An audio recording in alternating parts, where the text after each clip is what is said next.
జనసేన పార్టీకి ఉన్నటువంటి ఓటు బ్యాంకులో మేజర్ పార్ట్ అంతా కూడా దాని అధ్యక్షుడి సామాజిక వర్గానికి సంబంధించిన కాపు బలిజ దీనికి సంబంధించి ఈ సామాజిక వర్గం ఓటు బ్యాంకే ప్రధానంగా ఆయనకు మద్దతుగా ఆయన ఏ జెండాను పట్టుకుంటూ ఉన్నా ప్రతి ఎన్నికలకు ఒక జెండా మార్చుకుంటూ వెళ్తూ ఉన్నా ఒక స్పెసిఫిక్ సిద్ధాంతాలు లేకపోయినా ఆయన ఒకసారి ఈస్ట్ వైపు నిలబడితే మరొకసారి పూర్తిగా వెస్ట్ వైపు నిలబడ్డ ఒకసారి చెగువేరాని మరోసారి పూర్తిగా ఇంకో వైపు వెళ్ళిపోయిన ఏం చేసినా ఆ కులం అనేది మనకు ఉంది ఎంతో కొంతో దాన్ని ముందుకు పట్టుకొని ఆయన వెళ్తూ ఉన్నారు. అయితే ఈ క్రమంలో ఆ సామాజిక వర్గంలో ఈ సంవత్సరం రోజుల్లోనే తీవ్ర వ్యతిరేకత కనిపిస్తూ ఉంది. ఈ జనసేన అధ్యక్షుడు నా వెంటే ఉన్నారు కదా అని చెప్పి ముఖ్యమంత్రి చంద్రబాబు నాయుడు గారు మమ్మల్ని పట్టించుకోవడం లేదు అని కాపు బలిజలు, బేసిక్గా రాయలసీమలో బలిజలు అంటారు, వాళ్ళనే ఆంధ్ర సైడ్ కాపులు అంటూ ఉంటారు. వీళ్ళందరూ కూడా ఈ సర్కార్ మీద తీవ్ర అసంతృప్తితో ఉన్నారు. ఆ తీవ్ర అసంతృప్తే వీళ్ళందరినీ ఈ నెల 29వ తేదీన విజయవాడలో సమావేశం అయ్యేలా ప్రేరేపించింది. ఆ సమావేశం వేదిక మీద నుండి కొన్ని కీలక నిర్ణయాలు కాపు బలిజ సామాజిక వర్గానికి సంబంధించిన సంఘాలు వ్యక్తులు తీసుకోబోతూ ఉన్నారు.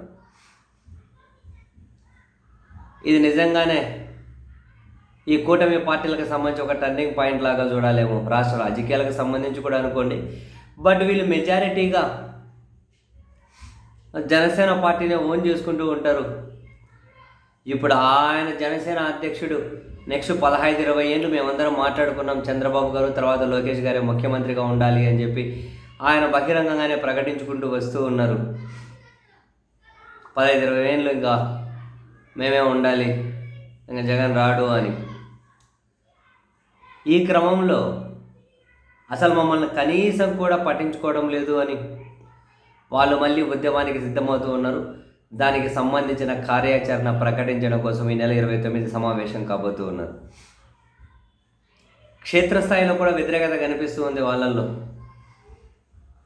తెలుగుదేశం పార్టీతో దశాబ్దాల పాటు అనుబంధం కలిగిన రాయలసీమలోని ముఖ్య కుటుంబంగా ఉన్న పాలకన్ రాయుడు గారి కుటుంబం జగన్మోహన్ రెడ్డి గారి సమక్షంలో వైసీపీలోకి చేరుతూ ఈ ప్రభుత్వం మమ్మల్ని చాలా తీవ్రంగా అవమానిస్తుంది అని వ్యాఖ్యలు చేయడం కూడా మనం వీటినేమీ సాదాసీదాగా చూడలేము. సాదాసీదాగా ఏమీ చూడలేము.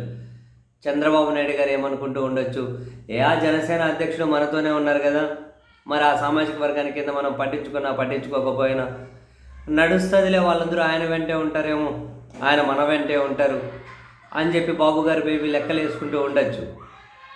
రాజకీయాలు ఎప్పుడు 2-4 ఉండదు.